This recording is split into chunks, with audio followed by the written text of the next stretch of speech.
You are crouching behind a shattered garden wall in the ancient city of Huế. The stone is cold against your back. Rain drizzles from a gray February sky. A single street stretches in front of you, no wider than an alley. Your sergeant points at the house across it. There is a sniper in that window. To reach it, you must cross 20 feet of open ground. 20 feet. In the jungle, you feared the trees. Here, you fear the windows. In February 1968, this narrow street is the deadliest ground in all of Vietnam. You are a United States Marine, and nobody trained you for this. For 3 years, the war has been fought in rice paddies and triple canopy jungle. You were taught to sweep villages. You were taught to call in airstrikes on tree lines. But Huế is a city. It is the old imperial capital of Vietnam, a place of temples, palaces, and stone walls built centuries ago. How do you fight a war among buildings when everything you learned was about fighting in fields? The answer, you are about to learn, is written in blood on every doorway. It begins during Tet. Tet is the Vietnamese Lunar New Year, the most sacred holiday of the year. Both sides had agreed to a ceasefire. Families lit incense. Children wore new clothes.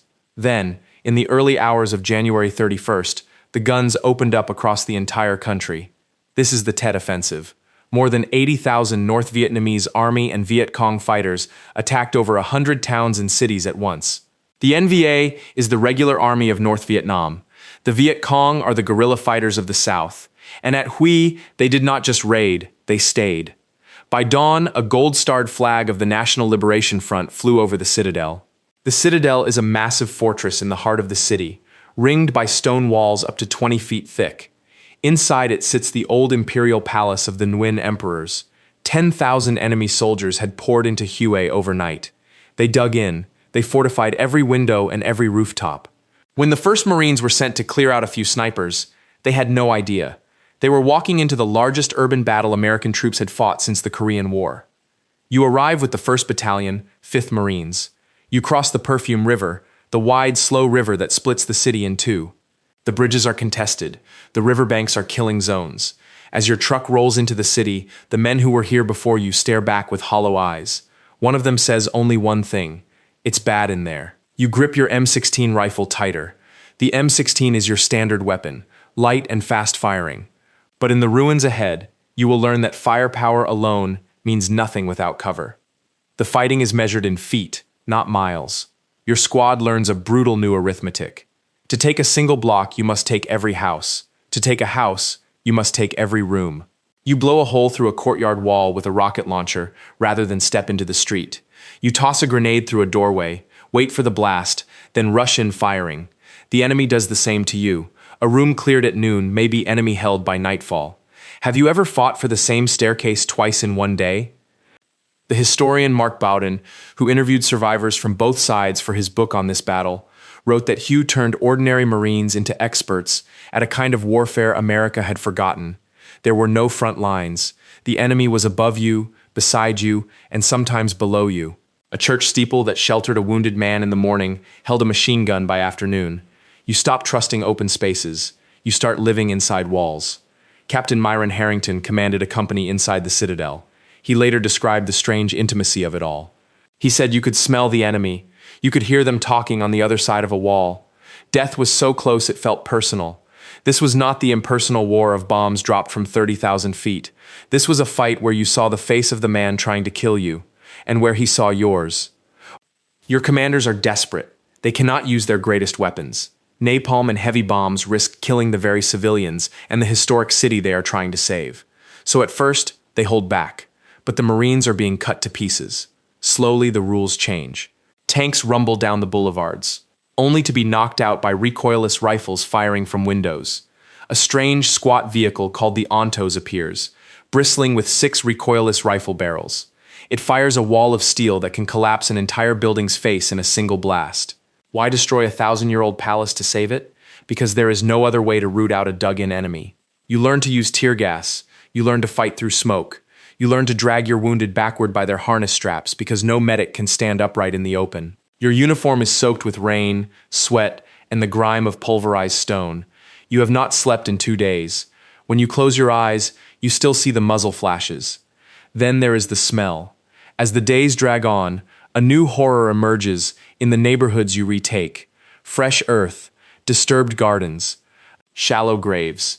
In the weeks after the battle, investigators would uncover mass graves scattered across the city and its outskirts.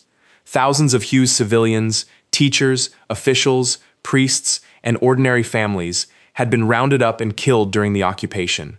This event became known as the Huế Massacre. It remains one of the most sobering chapters of the entire war, a reminder that in Huế, no one was safe, and the cost was borne most heavily by those who never carried a rifle.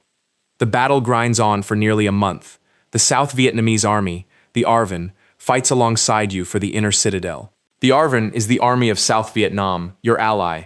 Their 1st Division, led by the respected General No Quang Trong, holds a corner of the fortress from the first night and never lets go. Foot by foot, wall by wall, the city is retaken. On the 24th of February, the golden flag is finally torn down from the Citadel Tower. By early March, the guns fall silent. Huế is yours again, but it is a ruin. The numbers tell the scale of it. Around 250 American and South Vietnamese troops lay dead. Enemy dead numbered in the thousands, but the civilian toll was staggering. Nearly half the city was destroyed. More than 100,000 people were made homeless. A place that had stood for centuries was reduced to rubble in 26 days. Was this a victory? On the map, yes. In the hearts of those watching back home, something else was happening entirely. Here is the twist that low body counts could never explain. On the battlefield, Huế was an American and South Vietnamese win.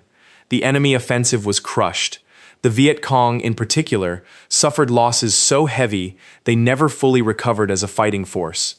By every military measure, the Tet Offensive failed, and yet it changed the war forever. Why? Because the war was no longer being fought only in Vietnam. It was being fought on television screens in American living rooms. For years, the American public had been told the enemy was on the ropes. There was a light at the end of the tunnel. Then they watched Marines fighting for their lives in the streets of an ancient city, block by bloody block, for almost a month. The famous news anchor Walter Cronkite, trusted by millions, traveled to Vietnam after Tet. On air, he concluded the war was destined for stalemate. President Lyndon Johnson is said to have understood the meaning at once. If he had lost the trust of the American public, he had lost the war of will. Within weeks, Johnson announced he would not seek re-election. So the low-tech offensive that failed on the ground succeeded in the mind. The war correspondent Michael Herr, who was there, wrote in his classic account Dispatches that Huế was a battle that stripped away every illusion about the war. The enemy proved they could strike anywhere, even into the heart of the old capital. And that single shocking fact did more damage to American resolve than any lost hilltop ever could. How do you win a war on the ground and lose it in the living room? The lesson of Huế outlived the war itself. Military academies still study it. When American forces fought house to house in cities like Fallujah decades later, they returned to the hard-won lessons written in Hué's ruined streets. Fighting in a city devours soldiers. It devours civilians. It devours the very thing you are fighting to protect. And it plays out in front of a watching world that judges not just who holds the ground, but at what price. Today, Huế is rebuilt. The citadel walls have been restored. Tourists walk the quiet grounds of the Imperial Palace, where machine guns once fired. The Perfume River flows slow and green beneath its bridges. It is hard to imagine that this peaceful place was once the deadliest ground in Vietnam, but the scars are still there if you look. A bullet pockmark in an old gate, a memorial to the dead, a memory carried by the old men who survived, on both sides. You are crouching behind a shattered garden wall in the ancient city of Huế. The stone is cold against your back, but now you understand what that cold stone truly witnessed. It was not just a fight for a street or a fortress. It was the moment a war turned, not on the battlefield, but in the hearts of the people watching from half a world away. You feared the 20 feet of open ground in front of you. You never imagined the real distance being crossed was the one between a nation and its faith in a war it thought it was winning.